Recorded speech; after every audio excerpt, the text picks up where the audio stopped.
ସାଙ୍ଗମାନେ ଆଜି ଗୋଟେ ବଢ଼ିଆ ଜଳଖିଆ ମୁଁ ତିଆରି କରିବି ତ ସେଥିପାଇଁ କିଛିଟା ଗ୍ରୀନ୍ ମଟର ନେଇଯାଇଛି। ତା ସହିତ ଏପଟେ ଦେଖନ୍ତୁ କଟା ପିଆଜ, କଟା କ୍ୟାପ୍ସିକମ୍, କଟା ଟମାଟୋ, ତା ସହିତ ଅଦା ରସୁଣର ଛେଚା ଟିକେ, ତା ସହିତ ଟିକେ କଞ୍ଚା ଲଙ୍କା ଆଉ ସୁଜି ଟିକେ ନେଇଛି ମୁଁ। ଆଉ ଏପଟେ ଅଲରେଡ଼ି ଆଗୁଆ ମୁଁ ଟିକେ ସିଝେଇ ଯାଇଥିଲି ବୁଟ ଡାଲି ଆଉ ଆଳୁ ଟିକେ, ତାକୁ ମୁଁ ପ୍ରେସରରେ ସିଝି ଯାଇଛି, ଗୋଟେ ହୁଇସିଲ୍ ମାରିଛି। ଏବେ କଡ଼େଇରେ ଟିକେ ତେଲ ପକାଇବା, ତା ସହିତ ଟିକେ ଜିରା ପକାଇଦେବା। ଜିରା ପକାଇ ସାରିଲା ପରେ ଯାହା ସବୁ ମୁଁ କାଟିକି ନେଇଥିଲି ସେସବୁ ପକାଇଦେବି। ତା ସହିତ ଟିକେ ଲଙ୍କା, ଲୁଣ, ହଳଦୀ, ଜିରା ଧନିଆ ପାଉଡ଼ର ପକାଇଦେଲି। ଆଉ ଏବେ ଏଥିରେ ଯେଉଁ ସିଝେଇକି ରଖିଥିଲି ବୁଟ ଡାଲି ଆଳୁ ତାକୁ ପକାଇକି ଭଲ ଭାବରେ ଏବେ ଟିକେ କଷି ଦେଉଛି।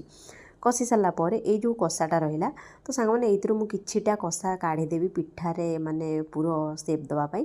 ଆଉ ତା ସହିତ ଆଉ ବାକି ଯାହା ରହିଲା ମୁଁ ତାକୁ ପାଣି ଦେଇକି ଟିକେ ତରକାରୀ କରିଦେବି। ତ ସାଙ୍ଗମାନେ ଏବେ ଦେଖନ୍ତୁ କଡ଼େଇଟା ଟିକେ ବସେଇଦେଲି, କଡ଼େଇଟା ବସେଇଦେଲି, ତା ଦେହରେ ଟିକେ ପାଣି ପକାଇଦେଲି, ତା ସହିତ ଟିକେ ଲୁଣ ଆଉ ତା ସହିତ ଟିକେ ଜିରା, ତା ସହିତ ଟିକେ ମୁଁ ଆଡ଼୍ କରିଛି ଆମର ହେଉଛି ଜୁଆଣି। ତ ୟାକୁ ଟିକେ ଭଲ ଭାବରେ ଟିକେ ଫୁଟାଇଦେବା। ଏଇଟା ଫୁଟିଗଲା ପରେ ୟା ଦେହରେ ମୁଁ ଟିକେ ସୁଜି ପକାଇଦେବି। ସୁଜି ପକାଇକି ତାକୁ ଆମର ଯେମିତି ଗୋଟେ ଯନ୍ତନୀ କରନ୍ତି, ତ ସେମିତି ଗୋଟେ ଯନ୍ତନୀ କରିଦେବି। ମାନେ ଏଇଟାକୁ ପାଗ ଆପଣ ଯାହା ବି କହିପାରିବେ ଆପଣଙ୍କ ଭାଷାରେ। ତ ଏବେ ଏଇଟା ମୋର ଆକୁ ଟିକେ ଏମିତି ଏପଟ ସେପଟ କରିଦେଲା ପରେ ଆକୁ ଟିକେ ଘୋଡ଼େଇ ଦେବି। ଏ ଘୋଡ଼େଇକିରି 2-3 ଥର ଏମିତି କରିଦେଲେ ତାକୁ ଆମେ କାଢ଼ିଦେବା। ତ ସାଙ୍ଗମାନେ ଆ ଦେହରେ ମୁଁ ଟିକେ ତେଲ ଆଡ଼୍ କରିଛି। ଆପଣମାନେ ଚାହିଁଲେ ବି ଯେତେବେଳେ ଆପଣ ଯନ୍ତନୀଟା କରିବେ ସେତେବେଳେ ତେଲ ଟିକେ ପକାଇଦେବେ। ତ ଏବେ ମୋର ଯନ୍ତନୀ ରେଡ଼ି ହେଇଯାଇଛି ଆଉ କଷା ବି ରେଡ଼ି। ଏବେ ମୁଁ ସେ ପିଠାଟାକୁ ଗଢ଼ୁଛି, ମାନେ ଗୋଲ ଗୋଲ ସେପ୍ କରୁଛି। ତା ମଝିରେ ହିଁ ସେ ଯେଉଁ ପୁରଟାକୁ ଦେବି। ତ ଏବେ ଦେଖନ୍ତୁ ମୁଁ ପୁରଟାକୁ ଦେଇଦେଲି। ଏବେ ଗୋଲ ଗୋଲ ସେପ୍ର ପୁରା ମୋର ରେଡ଼ି ହେଇଗଲା। ତାପରେ ମୁଁ କଡ଼େଇ ବସେଇଦେବି। କଡ଼େଇ ବସେଇକି ତେଲ ପକାଇକି ଏଟାକୁ ମୁଁ ଛାଣିଦେବି।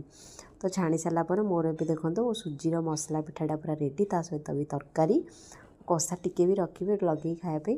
ତ ଏଇଟା ମୁଁ ଛୁଆର ଟିଫିନ୍ ପାଇଁ କରିଛି। ଆପଣମାନେ ଚାହିଁଲେ ଇଭିନିଂରେ ବି ଖାଇପାରିବେ, ମର୍ଣ୍ଣିଂରେ ବି ଖାଇପାରିବେ। ଆଉ ବହୁତ ବଢ଼ିଆ ଟେଷ୍ଟି। ତ ସାଙ୍ଗମାନେ ଆପଣମାନଙ୍କୁ ଯଦି ଆଜି ଏଇ ରେସିପି ଭଲ ଲାଗିଲା ତାହେଲେ ନିହାତି ଭାବରେ ଲାଇକ୍ କରିବେ, କମେଣ୍ଟ କରିବେ, ଆଣ୍ଡ ମୋ ଚ୍ୟାନେଲ୍ ସୁମିତ୍ରା ପୃଷ୍ଟି 1କୁ ସବସ୍କ୍ରାଇବ୍ କରିବେ।